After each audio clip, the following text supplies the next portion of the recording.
Walk into any supermarket today and look at the healthy food section.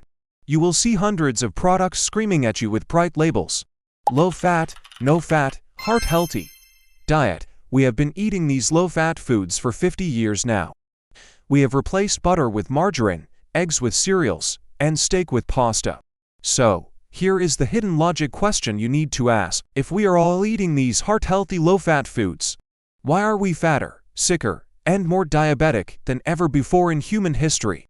The answer is not that we are lazy or that we lack willpower. The answer lies in a secret bribe that took place in 1967, a bribe that shifted the blame from the real killer to an innocent bystander. To understand this crime, we have to go back to the 1950s. America was in a state of panic. President Dwight Eisenhower had suffered a massive heart attack while playing golf. Suddenly, heart disease was public enemy number one. Scientists were racing to find the cause. Two main theories emerged. In one corner, there was a British professor named John Yudkin.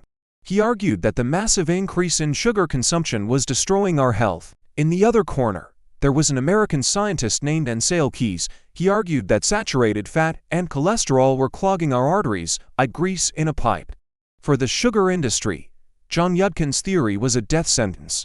If sugar was proven to cause heart disease, their multi-billion-dollar empire would collapse. They needed to destroy Yudkin and make sure Ansel Keys won the debate. So, the Sugar Research Foundation, a trade group for the industry, came up with a plan. They called it Project 226. They secretly contacted 3 top scientists from Harvard University. They paid them the equivalent of $50,000 in today's money. The task was simple: write a review of all the scientific literature on heart disease. But the conclusion had to be predetermined. They had to downplay the link between sugar and heart health. And they had to exaggerate the dangers of saturated fat. The Harvard scientists did exactly what they were paid to do. They published their study in the prestigious New England Journal of Medicine. They did not disclose that they were funded by the sugar industry because they were Harvard scientists. The world believed them without question. John Yudkin was ridiculed, his reputation was destroyed, and his books were thrown in the trash. Ansel Keys became the hero, and the low-fat dogma became the official government policy. In 1980, the US government released its first dietary guidelines. They told people to stop eating fat and start eating more carbohydrates like bread, pasta, and rice. The food industry loved this. When you take the fat out of food, it tastes like cardboard. Nobody wants to eat it.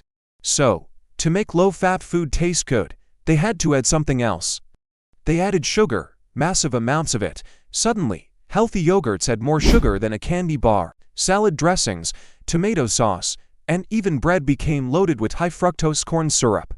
The result was a metabolic disaster. When you eat fat, your body feels full and stops eating. But when you eat sugar and refined carbs, your insulin spikes. Your body stores the energy as fat, and an hour later, you are hungry again. It is a perfect cycle for the food companies. The more low-fat food you eat, the hungrier you get, and the more you buy. Since the introduction of the low-fat guidelines, obesity rates have tripled. Type 2 diabetes, which was once a rare disease for old people, is now appearing in children. Alzheimer's disease is now being called type 3 diabetes by many researchers. And the tragic irony is that saturated fat was never the enemy. Your brain is made of fat, your cell walls are made of fat, your hormones are made of fat. By removing it from our diet and replacing it with sugar, we have starved our bodies and poisoned our blood. It wasn't until 2016 that the truth finally came out. A researcher at the University of California found the old internal documents of the Sugar Research Foundation. The Project 226 scandal was exposed to the world. We finally have the proof that the last 50 years of nutrition advice was based on a lie.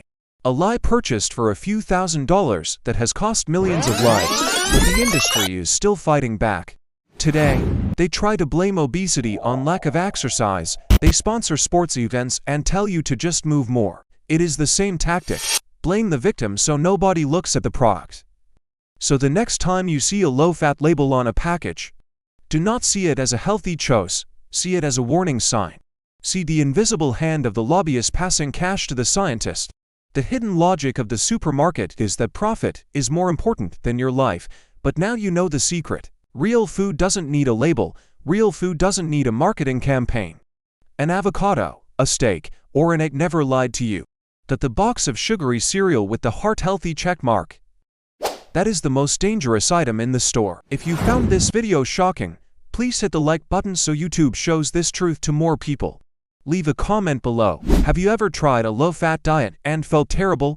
And if you want to know how the education system trains us to accept these lies without question, make sure to subscribe for our next video.